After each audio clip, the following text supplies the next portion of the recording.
الحمد لله رب العالمين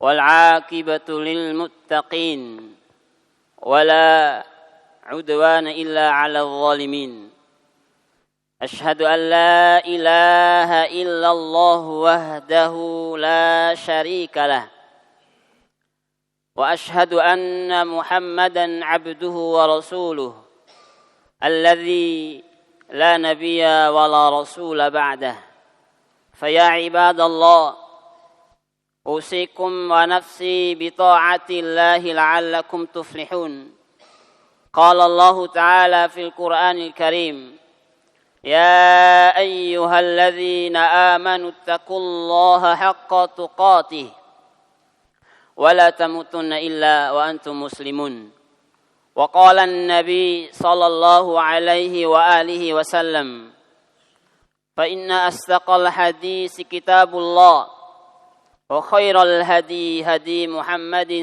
صلى الله عليه وآله وسلم رب اشرح لي صدري ويسر لي أمري واحلل عقدة من لساني يفقه قولي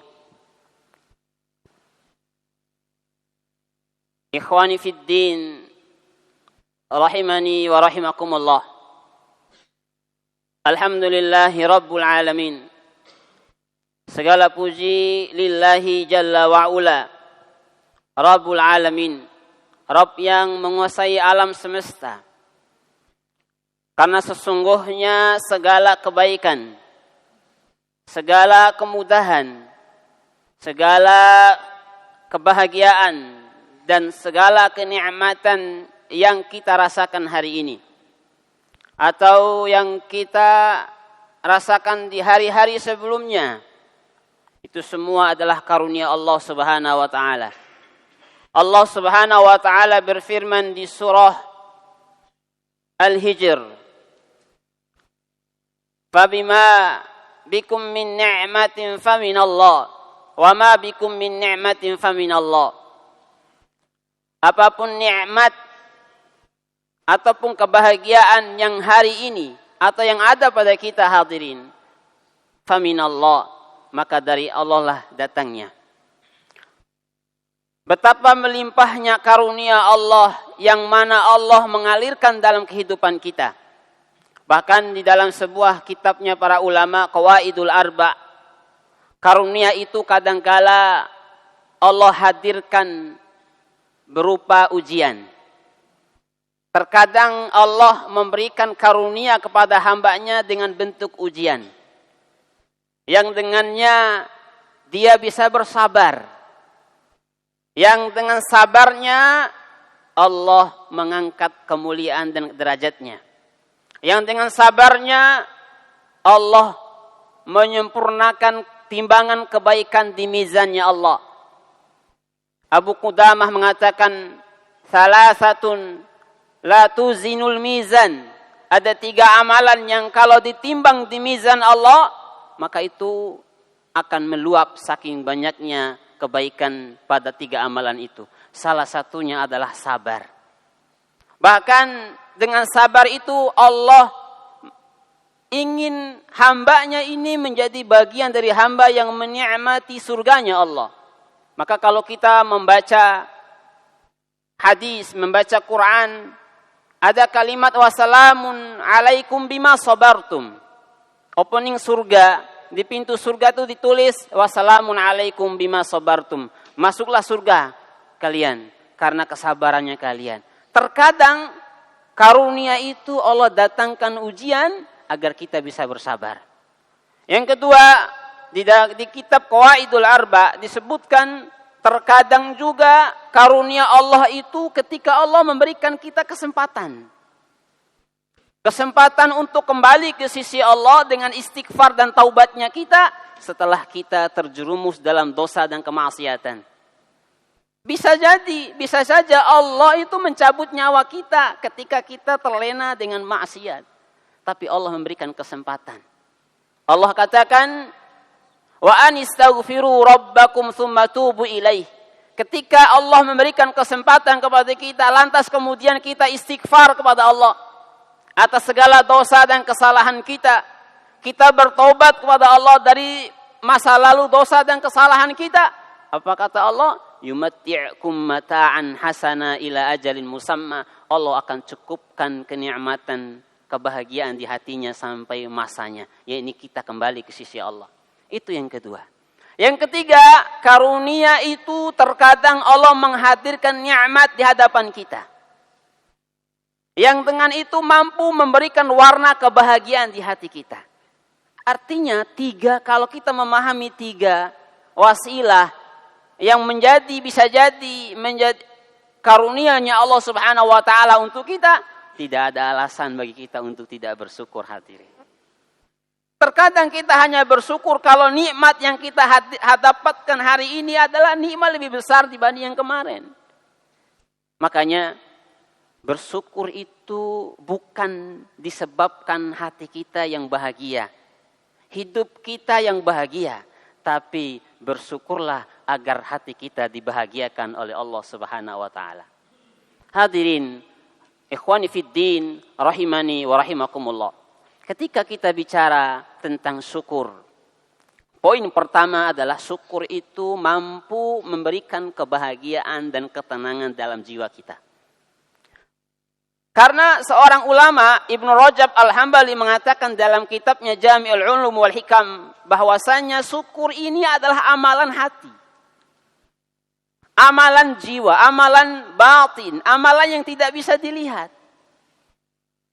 Tapi bisa memekarkan jiwa kita dengan syukur itu. Kalau kita memperhatikan ada seorang sahabat, mungkin yang kita faham adalah Abu Bakar As-Siddiq, di mana kata Rasul, Abu Bakar ini adalah sahabat yang paling mulia dari sahabat yang lain. Mungkin kita bertanya, Abu Bakar karena sholatnya, karena puasanya, karena sedekahnya. Iya betul, tapi kata Ibnu Qudamah, bukan itu yang menjadikan Abu Bakar ini mulia di sisi Allah. Apa katanya? Ma waqqara fi qalbi. Ma faddalallahu Abu Bakar. Allah memuliakan Abu Bakar itu la fi salati, bukan karena salatnya. Padahal kalau salatnya, apalagi qiyamul lail, Masya Allah, 1 Quran 1 malam. 1 Quran 1 malam. Wala fi salat, wala fi siyamihi, bukan karena puasanya. Wala fi sedekah, dan juga bukan karena sedekahnya. Walakin ma waqqara fi qalbi, tapi apa yang selalu dia isi di hatinya itu syukur kepada Allah. Bersyukur kepada Allah. Hadirin, Allah katakan di surah An-Nahl, man amila saliha min dzakarin aw untha fahuwa mu'min falanuhyiyannahu hayatan thayyibah. Syukur, ketika dengan syukur hati kita, lisan kita, anggota badan kita, Allah memberikan 2 balasan yang mulia. Pertama, falanuhyiyannahu hayatan thayyibah. Allah akan memberikan kebahagiaan hidup ini. Allah akan memberikan ketenangan hatinya, keberkahan hidupnya. Falanuhyiyannahu hayatan thayyibah, hidup yang baik. Walanajziyannahum ajrahum biahsani ma kanu ya'malun. Yang kedua, kata Al-Imam Ibnu Qayyim Al-Jauziyah tentang makna ayat ini adalah Allah, ketika kita kembali ke sisi Allah, Allah akan menyempurnakan pahala dan kebaikan kita. Allah akan menyempurnakan timbangan kebaikan kita. Allah pun akan memasukkan kita ke dalam surga karena kesempurnaan amalan kita. Hadirin, 1 syukuran hati kita, 1 syukur lisan kita mampu memberikan 2 kehidupan yang mulia, kehidupan yang baik hari ini dan kehidupan yang baik di hari kemudian. Yang kedua, tentang syukur itu adalah ketenangan. Ketenangan. Ketenangan jiwa ini bagaikan surga kehidupan, hadirin. Karena ketenangan ini nggak bisa diraih dengan materi. Ketenangan nggak bisa diraih dengan kekayaan. Tapi ketenangan diraih dengan amal salihnya kita. Ketawaduannya kita, kesyukurannya kita. Ibnu Qayyim mengatakan tentang kaul gurunya, perkataan gurunya itu Ibnu Taimiyah. Ibnu Taimiyah mengatakan inna fid dunya la jannah. Di surga ini ada di dunia ini ada surga, kata beliau. Man lam yadkhuluha lam yadkhulul jannata fil akhirah. Barang siapa yang tidak bisa menikmati surga dunia, maka dia sulit membayangi bagaimana nikmatnya surga akhirat. Ibnu Qayyim mengatakan apa yang dimaksud surga dunia adalah hati yang selalu diisi dengan syukur. Hati yang selalu diisi dengan sabar. Hati yang selalu diisi dengan keikhlasan. Sehingga apapun selalu membawa nikmat untuk hatinya. Terkadang yang menyibukkan pikiran kita, kita suka mengukur bahwa takaran Allah itu enggak sesuai dengan keinginan kita. Padahal itu sebenarnya bukan hati kita, bukan takaran yang kurang, tapi hati kita yang kurang dari syukur kita. Itu bicara tentang jaminan yang Allah berikan ketika kita bersyukur kepadanya. Yang kedua, hadirin. Syukur ini menjadi sebab datangnya ridho Allah Jalla wa'ula. Allah sebutkan di surah Az-Zumar ayat yang ke-7. Wa in tashkuru yardahu lakum. Jika kalian bersyukur atas semua karunia Allah Subhanahu wa taala, maka Allah mendatangkan ridho atasnya. Hadirin, ini menarik. Ada kisah yang luar biasa. Namanya Imam Nafi'. Imam Nafi' ini hadirin, imam di kalangan ittiba'u tabi'in. Beliau hidup sejaman dengan Imam Malik. Imam Nafi' ini imam yang paling lama belajar Qur'annya. Paling banyak gurunya.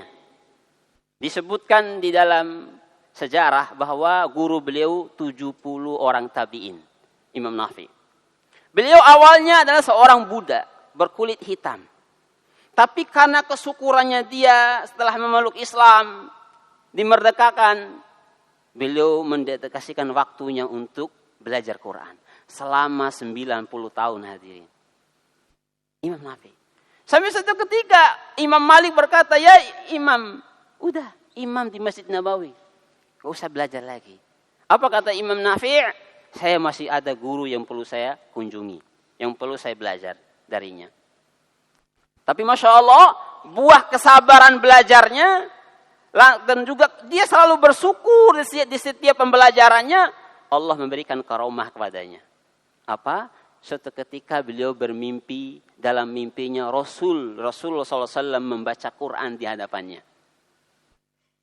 Rasul membaca Quran di hadapannya, dan Masya Allah bangun dari tidurnya, ketika beliau bicara, ketika beliau baca Quran, ketika beliau ceramah, ketika beliau ngajar, selalu mengeluarkan aroma wangi hadirin. Aroma wangi. Sampai muridnya bertanya, Imam Qalun, ya Imam, ini minyak dari mana belinya? Saya semenjak Rasulullah SAW membaca Quran di hadapan saya semenjak itu enggak memakai minyak wangi. Bahkan muridnya yang lain ketika masuk di kota Madinah, kecium aroma wanginya gurunya. Ini aroma guru saya. Saking luar biasa. Sampai meninggalnya beliau. Itu lantaran kesyukurannya. Yang kedua, Abu Bakar Al-Misk. Abu Bakar Al-Miskin ini seorang tabi'in. Orang salih. Selalu bersyukur di setiap keadaannya. Hatta ketika Allah mengujinya. Suatu ketika beliau diuji oleh Allah Subhanahu wa taala dengan hadirnya perempuan yang mengajaknya dia untuk berzina. Bagian kisahnya enggak jauh beda dengan kisahnya Nabi Yusuf alaihissalam. Suatu ketika beliau diundang ke rumahnya dan dia enggak tahu akan terjadi seperti itu. Ke rumah perempuan tersebut. Begitu beliau masuk di rumah perempuan tersebut, rumahnya langsung dikunci. Dan seorang ulama ini mau lari, dikatakan oleh wanita ini, jangan kemana-mana. Selangkah kakimu maju ke pintu, saya akan teriak. Sehingga orang sekitar rumah saya akan datang, ya, nama kamu akan rusak, difitnah dan sebagainya. Dia doa kepada Allah, ya Allah, ini takaran takdir darimu untukku. Berilah solusi dari sesuatu yang sulit bagi saya untuk keluar dari keadaan ini. Masya Allah, Allah memberikan ilham dan kemudian beliau muncul pikirannya untuk masuk ke toilet, masuk ke kamar mandi. Dia minta ke wanita perempuan itu, tunjukin saya di mana kamar mandinya. Pas ketika masuk, dia buang kotoran di situ, dia balutin semua badannya. Dia keluar, langsung diusir oleh perempuan itu. Ketika diusir, setiap langkahannya selalu bersyukur, ya Allah, ini adalah kemudahan dari syukur terus sampai rumahnya. Masya Allah, tidur, bangun tidurnya, badannya mengeluarkan aroma wangi. Syukur itu proses hadirin. Bukankah Nabi kita selalu kalau qiyamul lail kakinya bengkak? Karena belajar untuk bersyukur. Sampai Aisyah mengatakan, ya Rasul, kenapa engkau melakukan demikian?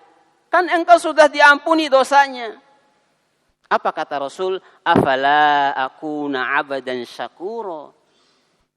Jadi syukur itu enggak mudah. Butuh latihan, proses. Itu yang terjadi pada saudara kita di Palestina. Kalau saya punya teman sekaligus guru saya, ya, waktu itu pernah dikirim ke sana. Beliau menyaksikan bagaimana sikapnya orang-orang di sana. Datang bom itu apa katanya? Ya Karim. Ya Allah, engkau baik sekali ya Allah. Kenapa? Karena orang yang diuji seperti itu bisa jadi orang yang dipilih oleh Allah. Kesempatan itu enggak selalu ada. Hati mereka itu, ya Karim, ya Karim. Dan perlu kita tahu, mereka itu rata-rata penghafal Quran. Ada seorang masyayikh datang ke sana. Dia mengunjungi halakoh Quran di Gaza. Dan Masya Allah, beliau menemukan data tiap 3 bulan sekali itu melahirkan 12.000 penghafal Quran. Kenapa? Semangat jiwanya. Semangat perjuangannya, semangat dedikasinya, itu bagaimana kekuatan ruhnya. Kekuatan ruh ini adalah syukurnya. Kekuatan ruh itu adalah sabarnya. Kekuatan ruh itu adalah hatinya. Kekuatan ruh itu adalah Qur'annya. Allah katakan, wa kadzalika liutsabbita bihi fu'adak wa rattalnahu tartila. Liutsabbita bihi. Kita belajar Quran sebagaimana Imam Nafi belajar Quran. Kita membaca Quran sebagaimana Imam Su'ba membaca Quran sampai hatamannya 14.000 kali hataman. Kita belajar Quran, menjaga keikhlasan bagaimana Imam Hamzah menjaga Qurannya dengan keikhlasannya yang Allah memberikan karomah bisa dialog dengan Allah Jalla wa'ala. Itu liutsabbita bih, agar Allah menguatkan jiwanya. Kekuatan jiwa ini susah kalau enggak diberikan nutrisi-nutrisi kebaikan, salah satunya syukur dan nilai-nilai yang ada di Quran. Barakallahu li wa lakum fil Qur'anil azim wa nafa'ni wa iyyakum bima fihi minal ayati wa dzikril hakim wa taqabbala minni wa minkum tilawatahu innahu huwal ghafurur rahim.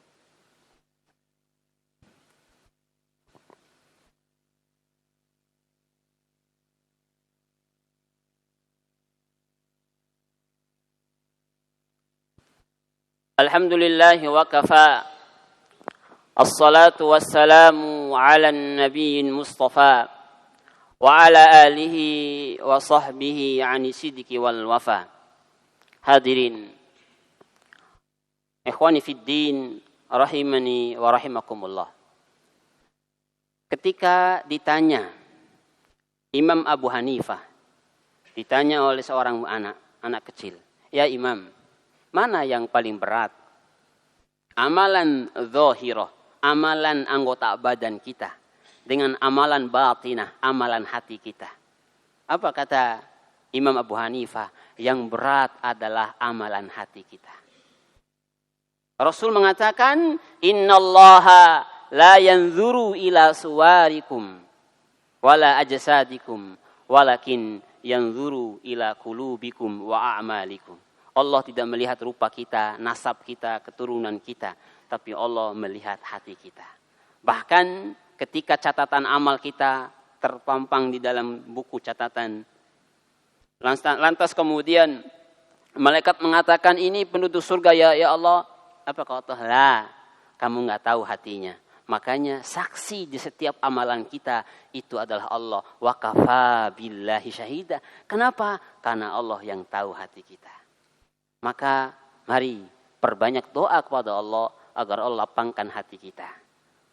Allah mudahkan kita untuk selalu syukur di setiap keadaan. Allah mudahkan kita untuk selalu sabar di setiap ujian.